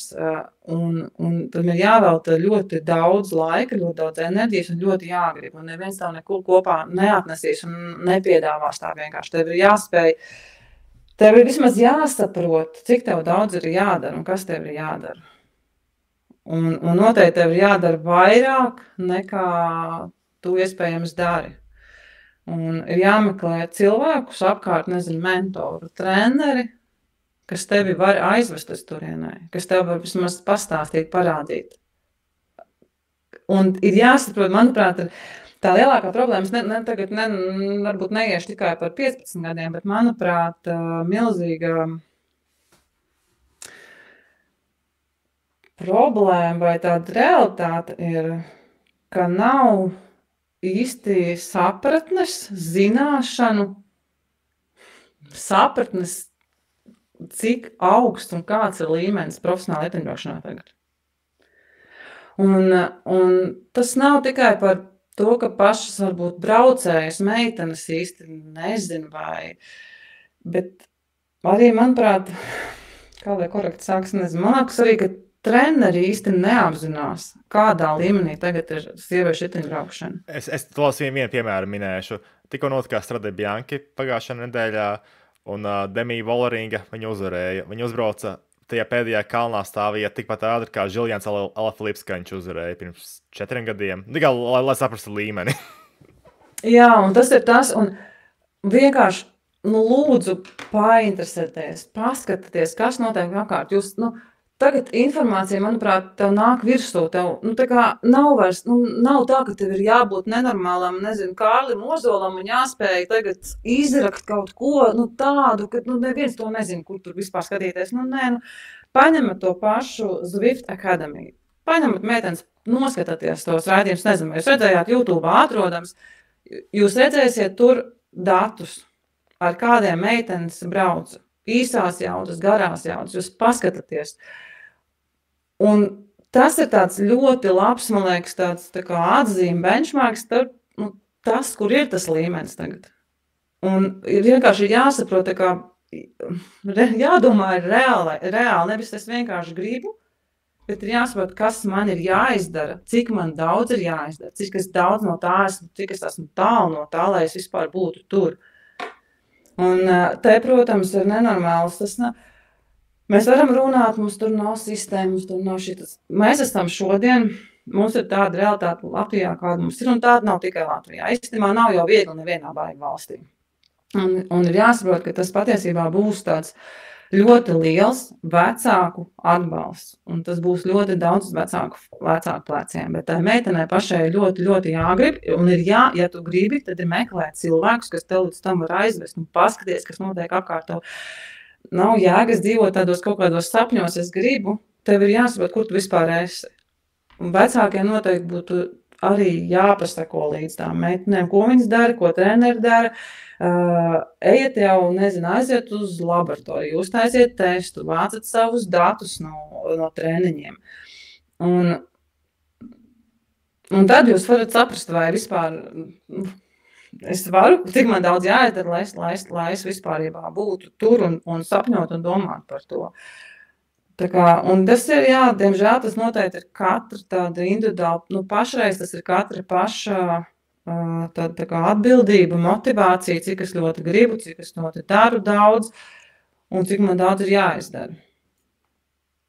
Es atbildēju, vai es tā kā... Jā, ir ideāli, tu atbildēji ideāli. Ja, piemēram, šogad notiks Eiropas jauniešu čempionāts Ziemeļmaķedonijā, Skopjē, tur, manuprāt, tur varētu pat ielikt kalnus maršrutā, jo viss apkārtni ļoti kalnaina. Arī pa vienu braucēju atnāca e-pasts, kuram nevajadzētu tur startēt, bet tā kā viņš ir labi brauc kalnā, tad laikam arī federācija padomāja par viņu Lielbritānijas. Tāpēc, man liekas, tur būs ļoti nikns tas reliefs, tāpēc tur Latvijas kilogramu būs ļoti svarīgi. Un tas jau tu pirmais, ja tu aizbrauc tiem, kuriem jauniešiem mums, kā viņi tur dalās, jaunieši, juniori, tiem, kuriem ir tā iespēja aizbraukt, tur jau tev ir, tāds, man liekas, pirmais reality check. Ja tu neko daudz nezini, tad sāc domāt par to realitāti, ja tu atbrauc un tu taču redzi, kā tie apkārt tev brauc, kā brauc labākie, cik tu esi tālu no viņiem. Tu saproti, ja es esmu tur pašās beigās, es nepriecājos par to, ka es tikai finišēju, saprotu, ka man jāiegūt vēl, man kaut kas ļoti, ļoti daudz pietrūks, jo tas jau tāds pirmais ciets, kur tu vari salīdzināties. Ja tev nav citu iespēju braukt uz ārzemēm, uz sacensībām, ko noteikti vajadzētu darīt, tad vismaz tad, kad tevi aizved uz tiem čempionātiem, tur jau arī tev tā kā vajag sākt saprast, redzēt to realitāti. Jā. Jo tas jauniešu čempionāts viņš ir ļoti svarīgs, tāpēc, ka tur startē praktiski labākie braucēji no katras Eiropas valsts, un tāpēc Latvija ir ļoti parocīga vieta, jo no Latvijas tu būs automātiski tur, ja tu esi kaut cik talantīgs un ieguldi darbu, jo pēc tam paskatoties rezultātus atpakaļ vēsturē, tas dalībnieks sastāvs ļoti spēcīgs, tāpēc tas ir ļoti labs reality checks, lai vispār saprastu, uz kurieni tiekties. Jā. Tu vismaz saproti to līmeni, un tāpēc parasti ir tā, ka tev tā kā jāsāk ir domāt, un tad tev acīm redzot redz to savu rezultātu, tu salīdzinies, un tu saproti, man kaut kas stipri par daudz pietrūkst, man kaut kas ir jādara, jo tas ir pēdējais brīdis, kad man kaut ko darīt. Un, jā, arī par tām sacensībām, arī tagad ļoti daudz meitenes parasti brauc uz Beļģiju, jo tomēr tā ir labākā skola, arī tu izgāji Beļģijas skolu, tāpēc tā arī var iegūt vismaz kaut kādu pieredzi un saprast, kā pret pārējām. Jā, un Beļģija, manuprāt, es jau atkārtošos, manuprāt, tā ir labākā vieta, kur braukt, jo tur tu dabū tādu pilnīgi tīru šoseis riteņbraukšanu un pilnā spektrā. Es saku, tur ir gan tehniski jāmāk, ātri jāmāk braukt, spēcīgi jāmāk braukt, jāmāk pelotonā sēdēt. Un tā ir noteikti neatsverama pieredze un vajadzīga, ja kaut vai arī aizbrauks tur. Visticamāk ir tā, ka pirmā saistā būs nenormāls šoks, jo tu tur dabūs kārtīgi pa pēcpusi. Visticamāk. Lai cik tu te laba esi Latvijā, vēl kaut kur, tur ir pilnīgi cits līmenis, tad tu tā saproti, tā ir jāsāk vēl kaut kas savādāk darīt. Un tas nav tikai arī iespējams, tu vari pilnīgi varbūt ļoti labi nenoperformēt, nevis tikai tāpēc, ka tev nav kaut kādas jaudas, iespējams, tev pat viņi ir pat ļoti labi, bet tev vajag pieredzi. Tur tiešām tur tev iemet gaļas mašīnā, un tagad tie kermes pat ir, tas līmenis ir, arī tur ir mežonīgi audas līmenis. Ja kādreiz tur bija sacensības, kur tu varēji atrast, nezinu, tur citēs 30, 60, 70 meitenes uz starta, tad, kad es pēdējo raštīns braucu, tad pat brīžiem ir tā, ka pār par 100 meitenēm uz starta. Un tur tāds, tas līmenis ir tāds, ka tu nesaproti, kur tu esi īsti nokļūs visticamāk, un tev vajag to pieredzi, lai vispār saprast, ar ko lietas arī grozās. Jā, tā kā tā Beļģija, ja ir iespēja aizvest meitenes un negaidiet, ka jums tur katru reizi kāds, nezinu, no malas organizēs tos braucienus, bet ja ir iespēja braukt uz turieni, tad ir noteikti jāizmanto. Bet skaidrs, ka tas ir finansējums, bet būsim reāli. Praktiski pagaidām izskatās, ka mēs tāpat balstīsimies uz vecāku pleciem. Un cik vecāki gribēs un ieguldīsies tajā savā atvases sapņos, un cik atvase vispār gribēs to darīt. Jā, tas ir praktiski jebkurā valstī, jo ritembraušana nav lētākais sporta veids, varbūt vislabākā sistēma, bet nevis sistēma, bet tur, kur visvairāk atbalsta valsts, ir Krievija, jo viņi sūta visus savējos uz Spāniju, uz Kataloniju, trenēties arī visus jauniešu juniors, man liekas, viņiem maksā, jā, bet tā nav labākā valsts šobrīd, bet jā, tur visu valsts apmaksā, jo viņiem vienkārši vajag olimpiskās medaļas. Jā. Bet mums tā nebūs. Jā, tas ļoti dārgs sporta veids, jā. Dārgs sporta veids, un nav jau tā, ka citās valstīs ir baigi daudz labāk. Tāpat tas ir viens liels nevis viens brīdis, bet ir liels brīdis, ka tas balstās tiešām uz vecāku pleciem. Tas ir gan Beļģija, gan Spānija, gan Itālija. Un tad jāsāk un visticamāk jau arī tas iesākums nebūs tā, ka ja jūs neesat, nezinu, tur Kate Ferguson, visticamāk, ka nebūs tā, ka jūs nodraftēs uzreiz mūvīstāšu uz pāris gadiem, ja, tur 17 gados. Un tā realitāte visticamāk ir tāda, ka tu sāc ar kaut kādu klubtīm, ja tu parādi rezultātu Beļģijā tur, tad visticamāk tevi ievēros arī lielāka komanda, pēc tam Conti, Pro Conti un tā tālāk.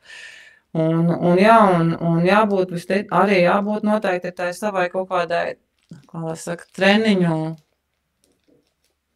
datu vēsturē pieejamai. Un es par to jau esmu kaut kad runājis un teikusi, ka, manuprāt, visiem būtu jāaiziet arī uz labu un jāuztaista testu. Un nezinu, kāpēc mūsu treneri tam pretojās. Bet tas būtu vēl viens svarīgs faktors. Jā. Ja tas ir ļoti objektīvs tests, kur tev vienkārši pateiks, tas ir labs vai slikts, un tur nebūs nekāds subjektīvs vērtējums. Jā, un labāku veidu es neredzu, un mums laboratorija ir pieejama. Es tiešām ieteiktu jau arī jauniešu vecākiem apsveriet un ļoti nopietni pieiet arī šai lietai, lai jūs aizvestu savus bērnus, riteņbraucējus uz laboratoriju. Jā, tur runājot par dāmām, arī svarīgi sev pierādīt jauniešu sacensībās jau tajā vecumā, jo junior komandas uz to skatās. Tagad ir rēķināt plus mīnus kāds 7, 8 varētu būt komandas, kurās arī ir internacionāls sastāvs. Un vienkārši tas svarīgi, jo Latvijas izlasē nācija kausā, es domāju, nestartēs nekad, jo vienkārši nebūs nekad tik spēcīgs sastāvs, ko ir vērts vest. Un ja ir viena vai divas labas braucējas, tad viņām vienkārši labāk ir izcīnīt vietu tajās komandās ar rezultātiem jauniešu sacensībās, jo problēma tāda, ka junioru nāciju kausā līmenis ir vienkārši vaiprātīgs. Tur komandām ir taktikas, piemēram, vienai komandai vispār nav sprinteru, tad viņas uzbrūk, citām atkal izsprinteri, tad viņas tur ķēr, tur arī jau ir viss diezgan profesionāli arī ieskatījās. Pagājušajā gadā pasaules čempionāti juniorēm Šveicē. Tas taktiski viss atgādināja pat profesionālāk nekā elites dāmām. Jā, visu. Tā kā arī tur tā problēma, ka tās visas dāmas, kas tur ir, jaunās meitenes, viņas sapņo kļūt profesionālai, viņas dara pilnīgi visu iespējamo. Arī Katai Fergusonai, viņas tēvs, viņas ģimene ļoti bagāta, viņai bija praktiski viss iespējams, tāpēc, un vēl arī talants. Arī, ja, Vēl arī talants, jā. Tas ir, teiksim tā, šobrīd, jā, ir arī šobrīd tas ir tā, ka tu dzīvo ar to sāpinu, ar to domu, un tu citu neko nedomā. Reiz tu tā kā visu velti sev, lai tu būtu tur. Un tā kā tu elpo, dzīvo, guli ar šo domu. Un ne tikai ar domu, bet tu arī dari tā trenējies, lai tur būtu dzīvo jau, saprot dzīvesveidu, kā tu dzīvo. Tā kā, un tas paliks tikai, manuprāt, skarbāk, grūtāk un vēl prasīgāk. Jā, tā kā tieši tā. Šis tāds, iespējams tāds pēdējais vilciens vēl, kur varētu ielikt. Jo ir vēl tāda lieta, ka vīri, viņi plus mīnus savus spēju robežas sasnieguši, izskatās. Dāmām vēl ir iespēja augt, tāpēc teorētiski domāju, ja tā ir dāmām, ja iegulda tikpat daudz puļu kā džeki, tad ir iespēja augstāk tikt pie līguma, teorētiski. Jā. Teorētiski, jā. Jā, tā ir. Protams, tas nebūs viegli, tas būs ārkārtīgi smagi, tā kā ļoti smagi, bet tas tavās ir vieglāk nedaudz. Jā, jo es vairāk stresu par to domāju, jo, manuprāt, nav jau tā, es neticu, ka Latvijā mums nav meiteņu, kas varētu parādīt sev. Tā nevar būt. Ir 100%. Piemēram, mums ir bijusi gan Prokopčuka, gan Cauna tagad skriešanā, gan biatlonā vienmēr bijušas labas dāmas. Ir Estera Volfa, 19 gadi jau izstās labi. Tad ir Eiduka slēpošanā, kurai problēma slēpošana tāda, ka ir eksistēt tikai vienas sacensības ar kalnu visā kalendārā pasaules kausa posmos. Tas ir Tour ski pēdējais posms, kurš kalns nav pārāk garš. Un Eiduka, ja nemaldos, pagājušajā gadā bija top 3 vai top 4 tajā kalnā. Un es domāju visu laiku, kas būtu, ja viņa uzlikt uz riteņa, jo viņai tieši ļoti viegla, un viņai visu laiku jāslēpo pa plakanu zemi praktiski. Jā, kamēr riteņbraukšanā kalnu ir diezgan daudz. Jā, tā kā, jā, jo es domāju, ka arī riteņbraucējs mums var atrast, bet mums nav kaut kā mēs viņus varam izķert. Un var jābūt, ka joprojām nenovērtē, manuprāt, nenovērtē līmeni, kāds līmenis tagad ir, un līdz ar to tām meitenēm nepievērš pietiekam daudz pareizu uzmanību, un mēs nevaram vairs tā kā peldēt pa straumu un cerēt, ka kaut kas sanāks. Mums ir diezgan tā kā fokusēti jāiet uz to jāstrādā. Un es neticu, ka mums nav, ka mēs nevaram dabūt meitenes. Visticamāk, mēs varam. Tik jautājums, kāpēc mēs to nespējam? Jā, piemēram, arī agrāk bija PSRS laikos Emīlija Sonka uzvarēja, Vaibcona bija laikam 2 reizes otrā, ja nemaldos. Jā, otrā. Arī vēl lietuvietas, kas ir diezgan tuvu, arī pirms 20-30 gadiem dominēja, tā kā pat dominēja. Viņas reāli bija tā kā vīris no Slovenijas, tagad tā bija dāmas no Lietuvas dominēja, jā, pirms gadiem 20-30, tāpēc teorētiski no Baltijas reģiona, man liekas, pat ir diezgan pateicīgs reģions, jo pirmkārt dāmas ir garākas kā parasti Eiropā, pat viens no garākajiem pasaulē, arī teorētiski vajadzētu būt diezgan labam sprintam, vai arī vismaz augstākai iespējamībai, ka ir labs sprints, jo tas ir labi, jo sprintu nevar uztrenēt, jā, pa lielam, tas arī ir ļoti svarīga lieta. Un, jā, tieši smagāk ir kalnā braucējiem, jo izturību var vairāk trenēt, un tur lielāka nozīme treniņiem. Tāpēc, ja ir labs sprints, tad varbūt to ir vieglāk nokļūt līdz augstākiem līmenim, jo arī es to tieši tagad redzu, ka tajā sprintera laukā trūks laba sprintera iespējams, jā, dāmām. Nav liels konkurences. Arī jā. Bet kaut kad laikam mēs pirms mēs sākām ēteru. Man liekas, ka tu tā kā teici, kāpēc, ka tu skaties un ka mums nav bijis neviena riteņbraucēja neatkarīgās Latvijas laikā. Es tā domāju, ka iespējams tas bija, tam pat ir ļoti vienkārši izskaidrojums, redz tā riteņbraukšana, sieviešu riteņbraukšana, viņa jau nebija baigi populāra. Praktiski viņi jau pat tagad cīnās par savu eksistenci tādā lielajā skatītāja arēnā, bet tagad jau viņai ir citā līmenī, un iespējams, ka tas arī dos kaut kādu tā kā motivāciju un labumu arī tā mūsu meitenēm skatīties uz to kā uz iespējams karjeru un tiešām gribēt to, jo kādreiz tajā nebija ne naudas, ne popularitātes, un tad tas varbūt likās tā baigi neinteresanti, plus vēl iespējams arī cilvēki, kas ir tuvu sportam un riteņbraukšanai, neuztver to nopietni, jo ir vēl daudz joprojām tagad, kas uztver, tas sieviešu riteņbraukšana, kas tas. Un tad man sirds sāp, kad dzirdot pat no ļoti dziļi iesaistītiem riteņbraukšanā cilvēkiem tāda attieksme. Tā kā... Bet arī par to bija pārsteigts. Vienkārši piemēri cielas sporta veidos Latvijā, kur ir ļoti spēcīgas dāmas, arī kur nav naudas, jo no visiem izturības sporta veidiem riteņbraukšanā ir neiedzīgi daudz naudas. Pat, ja salīdzinām vieglēti ir absolūti nabagi, salīdzinām pret riteņbraucējiem. Arī tas pats ar distanču slēpošanu. Katru gadu tur jāmeklē sponsori, vēl jāmaksā par vietu, man liekas, komandā, vai arī par treneriem ļoti bargas naudas. Jā, Norvēģi komandā arī slēpotāji, bet biatlonis arī viņas uztur valsts praktiski pieļauja vēl lovus, vēl labi, vairāk nav aizsardzības, ne tās NBS, jā, ja bija skandāls. Vienkārši problēma tāda, ka riteņbraukšanā vienkārši ir nauda, un, ja tas ir labs, tu vari dzīvot ļoti labu dzīvi, teorētiski. Jā. Tā kā...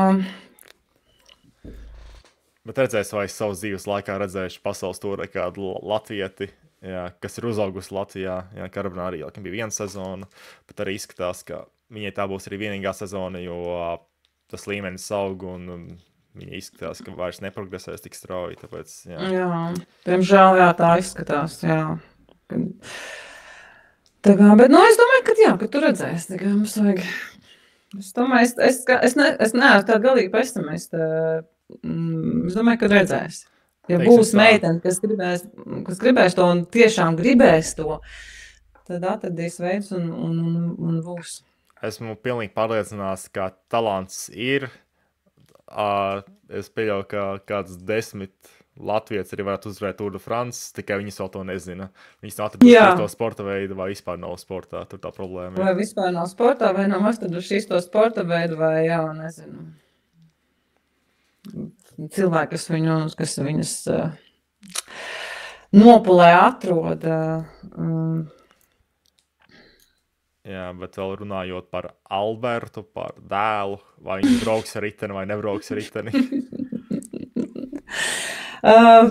Tagad vismaz viņš pats tagad domā, ka viņš brauks. Pagājušo gadu, ja mēs viņam prasījām, vai tu būsi riteņbraucējs, viņš tādā stajā un pilnīgi kategoriski teica, ka nē. Jo es domāju, tur ir liela ārtava no manis, ka viņam nabagam ir apnicis. Mēs jau smējamies, viņš trešdaļu no dzīves ir pavadījis mašīnā. Viņš jau kā piemostās sestdienā, un es saku, ka kaut kur jābrauc, viņš tāds atkal jābrauc. Bet šogad jau ir tā, ka viņš saka, ka es būšu riteņbraucējs. Es saku, bet tā jau, tu vēl kaut ko, nē, es būšu riteņbraucējs. Viņš trenējās, viņš te ir MTB klubā, un starp citu, tie mazie jau tādās trasēs tiek likti.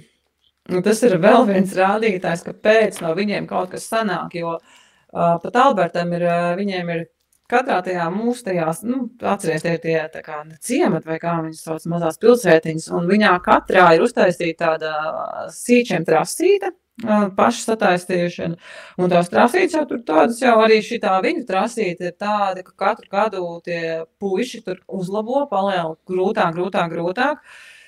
Un tā kā viņu no tādiem maziem sīka gada vecuma jau brauc tādās trasēs, un tad viņš bija, tagad jau viņš ir federētais, Spānijas federācijas federēts braucējs jau ar licenci.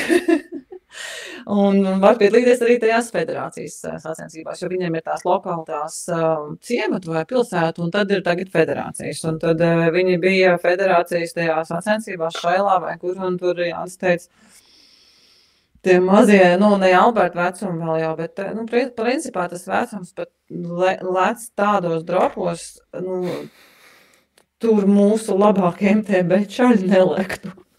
Tā kā tas ir vēl viens, un tā jau viņa arī izaug, un tā kā atbildot, es nezinu, Ja viņš gribēs, viņš noteikti būs. Ja viņam sanāks, viņš būs. Pagaidām izskatās, ka viņam labi sanāk, bet tu nevari beigt spriest pēc tāda maza bērna, pēc šitās konkurences.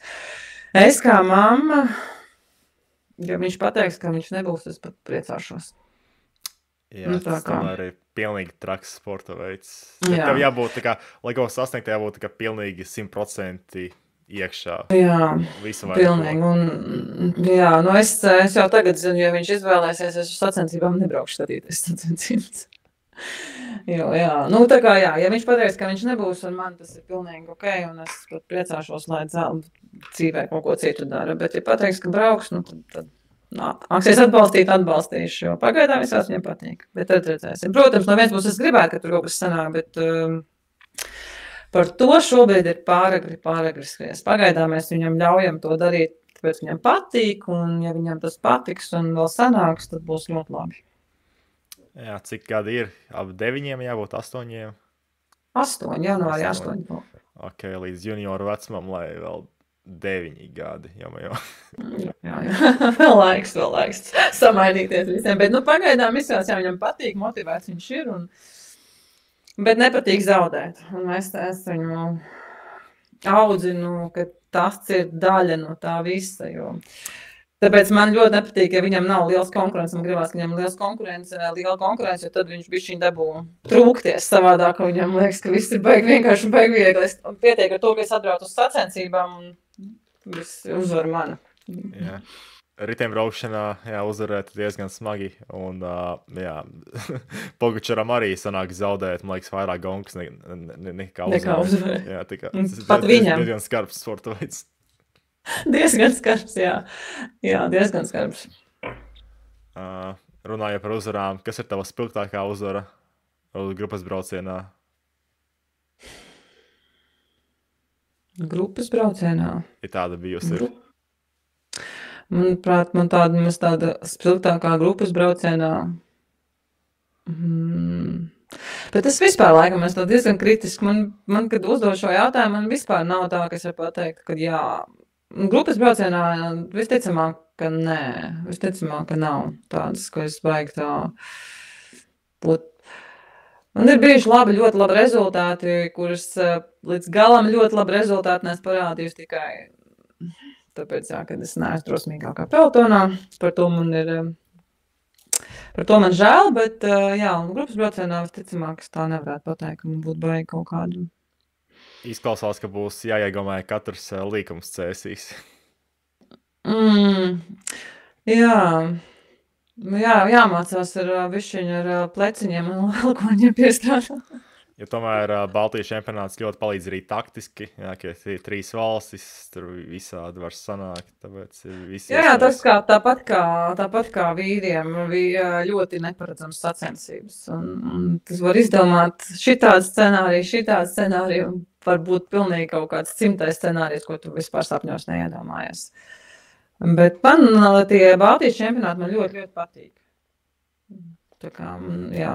Jo tur es kaut kā jūtos tā kā vairāk mazākā, nezinu, zivsūdenī. Tas ir bišķi savādāks pelotons nekā, ka tu atbrauc uz Lucijas sacensībām ar 125 uz starta.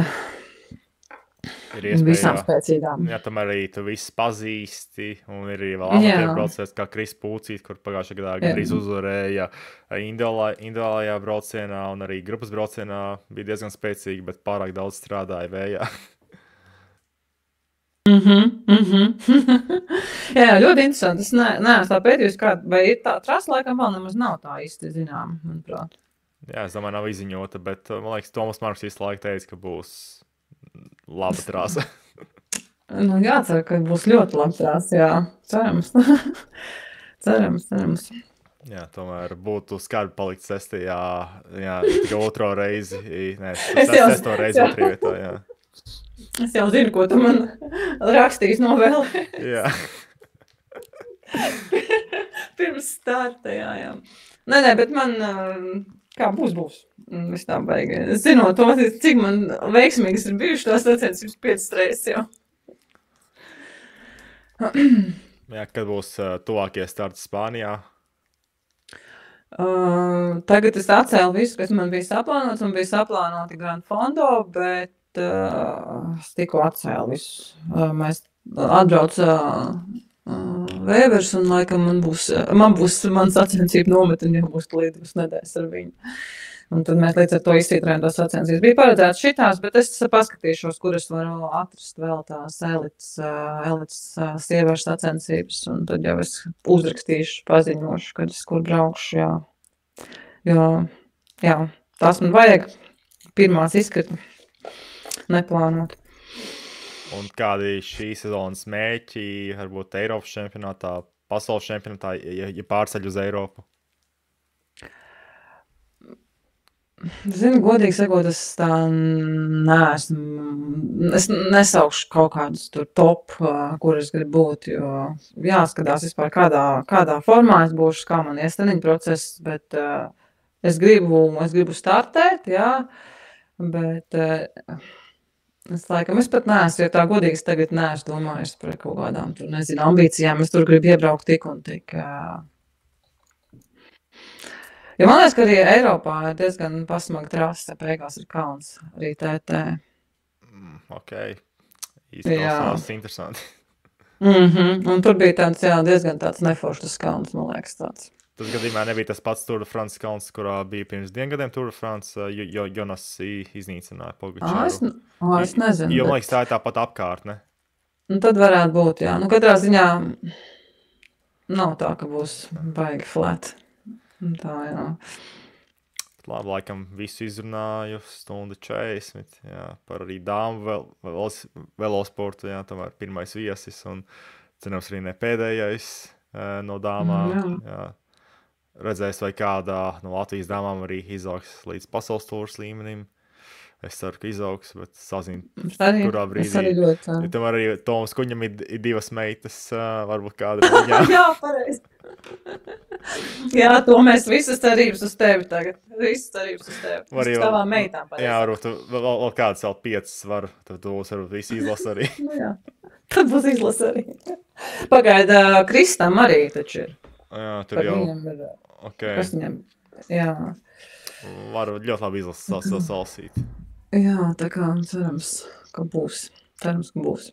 Jā, es domāju, bija interesanti arī tiem, kas klausījās, un kāds arī varbūt līdz galam tika. Es parasti tiek līdz galam.